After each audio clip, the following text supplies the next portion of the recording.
Hello everyone. আজ Sunday.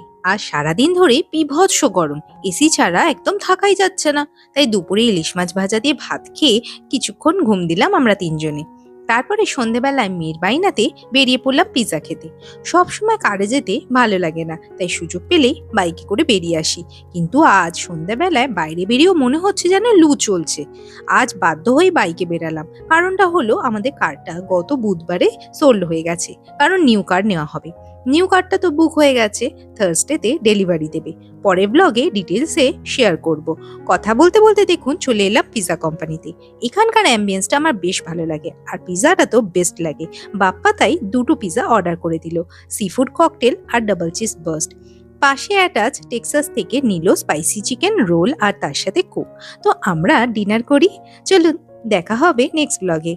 আর আপনারা ভালো থাকবেন, সুস্থ থাকবেন, সাবধানে থাকবেন।